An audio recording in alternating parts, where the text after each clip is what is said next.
کوئی خاص جگہ بھی نہیں ہے، اور بادشاہت کیا ہے؟ خدا خود ہے، اور خدا کہاں ہوتا ہے؟ اس کی کوئی خاص جگہ رہنے کی نہیں ہوتی، اور جہاں وہ ہر اس جگہ ہوتا ہے جہاں اس کی پرستش کی جاتی ہے، جہاں اسے پیار کیا جاتا ہے، جہاں اس کی تیمارداری کی جا سکتی ہے، جہاں اس کی خبرگیری کی جا سکتی، جہاں اس کی سنی جا سکتی ہے، وہاں پہ خدا ہوتا ہے، وہاں پہ خدا کی بادشاہت ہوتی ہے۔ اب خدا کی بادشاہت یعنی یسوع کی باتوں پر دھیان دینا اصل میں کلمے پہ دھیان دینا ہے، کیونکہ یسوع کلمہ ہے، یسوع وہ حرف ہے جو خدا کے منہ سے نکلا ہوا ہے، جو مجسم ہوا ہے۔ جب ہم اس کی بات سنتے ہیں تو ہم کلمے کو سنتے ہیں، اور کلمہ جو ہے جب ہم اس کو سنتے ہیں تو ہم اس پہ یقین رکھتے ہیں، ہم اس پہ ایمان رکھتے ہیں، اور پھر ہم دیکھتے ہیں کہ جو وہ بات کرنے والا ہے وہ کیا ہے۔ دیکھیں، اس نے کہا کہ بیج بونے والا بیج بونے نکلتا ہے۔ میں جب چھوٹا تھا تو تصویر میں دیکھا کرتے تھے کہ بیج بونے والے نے ایسے ایک کپڑا سا اپنے کندھے پہ ڈالا، اس میں بیج ہے، اور ایسے مٹھیاں بھر بھر کے پھینک رہا ہے۔ تو مجھے بڑا اچھا لگتا تھا کہ میں کہتا تھا کاش مجھے بھی ملے، میں بھی خوب ایسے بیج پھینکوں۔ اور یہ سچ ہے کہ وہ بیج پھینکنے والا بڑا مصرف ہے۔ مصرف جیسے مصرف بیٹا تھا نا، اسی طرح مصرف بیٹے کا باپ بھی مصرف تھا کہ اس نے بھی اپنے بیٹے کو بھر بھر کے دیا۔ تو یہ بیج بونے والا مصرف یہ بھی بھر بھر کے بیج پھینک رہا ہے، یہ نہیں دیکھ رہا کہ وہ کہاں گر رہا ہے، کہ وہ اچھی زمین پہ گر رہا ہے، پتھریلی پہ گر رہا ہے، خاردار پہ گر رہا ہے، وہ صرف بیج پھینکتا جا رہا ہے۔ اب یسوع یہ بتاتا ہے اپنے شاگردوں کو کہ دیکھو یہ ہے وہ بیج بونے والا۔ اب بیج بونے والا اتنا فراخ دل اور ایسا فضول خرچ کہ وہ دیکھ ہی نہیں رہا۔ آپ کو یہ سن کے حیرت ہوگی کہ فلسطین کے اس زمانے میں جب یسوع تھا اور اس سے پہلے بھی یہ بڑی عجیب بات تھی کہ بیج پہلے پھینکتے تھے، ہل بعد میں چلاتے تھے۔ اب تو یہ ہے کہ آپ زمین پہلے تیار کرتے ہیں پھر اس میں بیج ڈالتے ہیں، لیکن وہ زمانہ کچھ اور تھا، شاید لوگوں کو اتنا علم نہیں تھا، اور اب ان کو اتنا علم ہے کہ وہ بیج پہلے پھینکتے تھے پھر بعد میں وہ۔ اب اس میں یسوع کہتا ہے کہ اصل میں وہ بیج جو ہے وہ خدا کا کلام ہے، اور بونے والا خود یسوع ہے، خدا ہے، اور زمین کون ہے؟ وہ کہتا ہے وہ ہم لوگ ہیں۔ اب اس زمین کی وضاحت بڑی مزے کی ہے، جو میں سوچتا ہوں کہ یہ میں سوچتا ہوں، میں غلط بھی ہو سکتا ہوں، لیکن ان باتوں میں غلطی کی گنجائش نہیں ہوتی، ہونی نہیں چاہیے۔ مجھے لگتا ہے کہ وہ زمین جو بیج جس پہ وہ راہ گزر، جس پہ زمین بیج پھینکا گیا، پہلی صورت جو ہے کہ وہ راستہ تھا، عام سڑک تھی تو اس پہ بیج پھینکا گیا۔ اب وہ جو راہ گزر ہوتی ہے اس پہ لوگ چلتے رہتے ہیں، چلتے رہتے ہیں، اور وہ راہ گزر جس کو ہم ان لوگوں سے تشبیہ دے رہے ہیں کہ جہاں پہ وہ بیج گرتا ہے پرندے چگ کے لے جاتے ہیں، مجھے تو ان لوگوں میں کچھ ایسے لوگ بھی نظر آتے ہیں کہ وہ بےچارے کچلے ہوئے، وہ دبے ہوئے، وہ پسے ہوئے لوگ، جن پہ اس زمانے کے وہ جو بڑے لوگ ہوتے ہیں، عالم فاضل امیر اور جاگیردار، وہ چل چل کے انہوں نے ان کو اتنا کچل دیا ہے کہ ان پہ جب وہ خدا کی بادشاہت کا بیج گرتا ہے وہ اس کی پرواہ نہیں کرتے، کیونکہ وہ تو اس میں پسے ہوئے ہیں، دبے ہوئے ہیں، وہ پرندے لے جاتے ہیں۔ دوسری قسم کی زمین ہے وہ پتھریلی زمین ہے، اس کا بھی یہی حال ہے۔ پتھریلی زمین میں دو قسم کے لوگ آپ لے سکتے ہیں۔ ایک تو وہ لوگ جو اپنے آپ کو بڑا عالم فاضل سمجھتے تھے، انہوں نے تمام صحیفے پڑھے ہوئے تھے، اور وہ جانتے تھے کہ جو المسیح ہے وہ یہ نہیں ہو سکتا، ہمیں پتہ ہے یہ نہیں ہو سکتا، کیونکہ اس المسیح کی جو تصویر ان کے ذہن میں تھی، یسوع تو بالکل اس کا شائبہ بھی نہیں تھا، یہ تو بالکل ہی کچھ اور ایک غریب قسم کا انسان تھا، ایک کمزور سا انسان تھا، یہ کیسے وہ المسیح ہو سکتا ہے؟ اور دوسری طرح کے وہ پتھریلی زمین کے لوگ تھے جن کو پھر ان کے ذہنوں پہ ان بڑے لوگوں کا اتنا دباؤ تھا کہ وہ بےچارے ان کے ذہن جو ہیں دب کے تو پتھر کی شکل اختیار کر کے وہ اتنی مشکلیں انہوں نے برداشت کی کہ وہ بالکل بس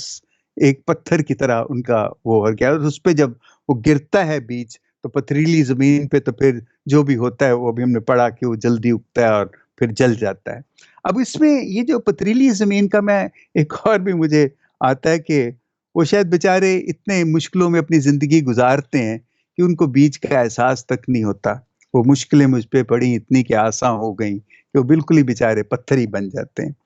تیسری قسم کے جو ہیں جو خاردار جھاڑیوں، وہ لوگ تھے یا وہ لوگ سمجھے جاتے تھے جو کہ جنہوں نے تیاری کی تھی کہ جو رومی جو غاصب ہیں، جنہوں نے قبضہ کیا تھا فلسطین پہ، اسرائیلیوں پہ، وہ ان کے لیے لڑنے کے لیے تیار تھے، وہ ان کے دباؤ کے نیچے تھے اور وہ انتظار کر رہے تھے کہ المسیح آئے اور وہ ہم اس کے ساتھ مل کے اس کی رہنمائی میں ہم حملہ کریں اور ان کو ہم تہس نہس کرتے ہیں، وہ سوچ میں تھے۔ لیکن یہ سب کچھ جو ہم نے بھی سنا ہے، یسوع تو مجھے نہیں پتا وہ کن کن قسم کی زمینوں کی بات کر رہا ہے، میں تو یہ دیکھ رہا ہوں کہ یسوع ہم سے مخاطب ہے۔ اب یہ مجھ پہ ڈپینڈ کرتا ہے، اس کا انحصار مجھ پہ ہے کہ میں اپنے آپ کو کس زمین میں کیا چوتھی قسم کی زمین ہوں جو پھل لاتی ہے 100 گنا 60 گنا 30 گنا، کہ میں خاردار ہوں، میں پتریلی ہوں، یا میں رہ گزر ہوں؟ یہ اب میں نے دیکھنا ہے۔ لیکن اب جیسے ہم یسوع کے بارے میں جانتے ہیں، لیکن اس وقت کے لوگوں کو تو یسوع کا انجام نہیں پتا تھا، ان کو تو پتا نہیں تھا یہ کون ہے، اس کی الوہیت سے تو وہ واقف نہیں تھے۔ لیکن ہم نے یہ سب کچھ پڑھا، ہم نے دیکھا، ہم ایمان لائے، ہم مسیحی ہوئے، ہم جانتے ہیں کہ یہ سب کچھ کیا ہے۔ تو یہ جو بیج ہے، یہ خدا کی بادشاہت، بونے والا خود خدا، اور وہ بوتا کہاں ہے؟ ہمارے دلوں میں بوتا ہے۔ اب یہ جو ہمارے دلوں میں یہ بیج بوتا ہے، اب پتھریلی زمین، رہ گزر، خاردار زمین، یہ ہمارے دل کے اندر ہی ہے سب کچھ، یہ ہم ہی ہیں جو اس کو بناتے ہیں۔ لیکن یہ جو ہم تمثیل جب سنتے ہیں تو مجھے تو بہت خوبصورت لگتا ہے، اتنا اچھا لگتا ہے کہ میرے دل میں یسوع آ کے وہ بیج بوتا ہے، اور میں اب اپنے آپ کو کون سی زمین تصور کرتا ہوں، مجھے کون سی زمین ہونا چاہیے۔ اب دیکھیں، یہ جو بات ہے کہ وہ جو بیج بونے والا آ کے بس زمین پہ وہ جسے کہتے ہیں وہ چھٹا لگاتا، جھڑکتا ہے بیج، یہ اصل میں خدا کا وہ کردار ہے کہ وہ کبھی یہ نہیں دیکھتا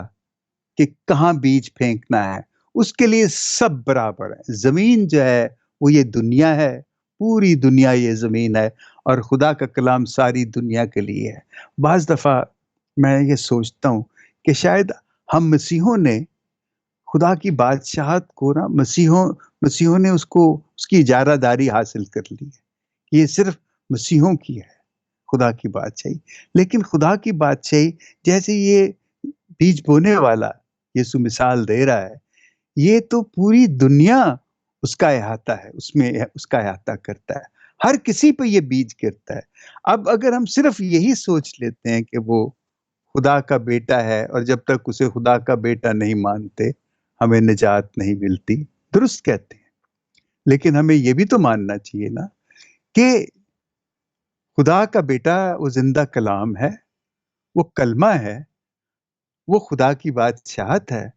وہ سچ ہے، وہ انصاف ہے، وہ محبت ہے، آزادی ہے، صلح ہے۔ ہم ان 5 الفاظ پہ زیادہ زور نہیں دیتے جتنا اس بات پہ زور دیتے ہیں کہ وہ خدا کا بیٹا ہے، اس کو مانو۔ یقیناً ہمیں خدا کے بیٹے کو ماننا ہے، اس لیے ہمیں ان چیزوں کو بھی ماننا ہے اتنا ہی جتنا ہم یسوع کو مانتے ہیں، کیونکہ یہ چیزیں وہ خود ہے، یہی خدا کی بادشاہت ہے۔ اور اگر دنیا میں آج تکلیفیں اور دکھ ہیں، اس لیے کہ ہم نے ان پہ زور بہت کم دیا ہے۔ دیکھیں یہ کتنے امیر ملک ہیں، یہ مسیحی ملک ہیں، اپنے آپ کو مسیحی کہتے ہیں، ان کے کانسٹیٹیوشن میں بھی مسیحیت ہے، لیکن ان کے کردار میں یہ کیا سچ، انصاف، محبت، آزادی، صلح کے لیے کھڑے ہوتے ہیں، یا کہ یسوع خدا کا بیٹا ہم اس پہ ایمان لاتے ہیں؟ اور اس لیے دنیا میں جو سب غربت اور تکلیفیں جو ہیں، یہ ہے کہ ہم انصاف کی طرف، ہماری یہ ساری قومیں جو مسیحی ہیں، یہ اس طرف ان کا زور نہیں ہے، ان کا زور کسی اور طرف ہے۔ نام یہ مسیح کا لیتے ہیں، کام یہ شیطان کے کرتے ہیں۔ یہ معاف کرنا، میں اتنی سخت بات کہہ رہا ہوں، لیکن ایسے ہے۔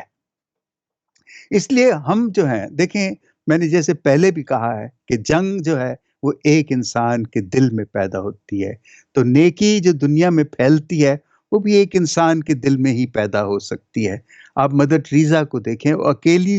خاتون نے پورے اس غربت کے اس پورے جال کو توڑ کے پھاڑ کے رکھ دیا تھا، اکیلی تھی اور چھوٹی سی وہ جان تھی، اگر آپ انہیں دیکھتے تو بڑی منحنی سی اور ٹیڑھی میڑھی سی تھی، اور چھوٹا سا قد تھا ان کا، لیکن عزم ان کا، یسوع پہ ایمان ان کا، اور یسوع کے کلمے ہونے پہ ایمان ان کا بہت زیادہ تھا۔ اور یہی چیز جو آج ہم اس تمثیل کو جب دیکھتے ہیں، جب زمین کی بات ہوتی، رہ گزر پتھریلی خاردار، تو میں اپنے آپ کو دیکھتا ہوں اور میرا دل چاہتا ہے کہ میں کہیں خاموشی سے بیٹھ کے تو میں اس پہ سوچوں کہ میں کس طرح کی زمین ہوں، اور جب میں اس پہ سوچتا ہوں تو مجھے کئی دفعہ ایسے لگتا ہے جیسے کہ یسوع بھی میرے پاس ہی کہیں کھڑا ہوا ہے، لیکن پھر میں بڑی جلدی سب کچھ بھول جاتا ہوں اور چیزوں میں چلا جاتا ہوں۔ اور یہ ضرورت ہے ہماری کہ ہم جو کلمے کی اصلیت جو ہے اس پہ بھی اتنا ہی زور دیں جتنا ہم یسوع کو خدا کا بیٹا ماننے پہ زور دیتے ہیں، کیونکہ خدا کا بیٹا ماننا اور محبت، یہ دو، ماننا اور محبت ایک عمل کا نام ہے، ماننا آپ ایمان کہہ سکتے ہیں، اور اگر محبت نہیں ہے تو یقین کریں آپ کا ایمان بھی نہیں ہے، کیونکہ محبت کے بغیر ایمان نہیں ہو سکتا، اور جب ایمان ہے تو تب ہمیں امید ہے کہ ہم اس دنیا کو تبدیل کر سکتے ہیں، اس دنیا کو بدل سکتے ہیں۔ اور یہ جو تمثیل ہے یہ اسی لیے ہے کہ ہم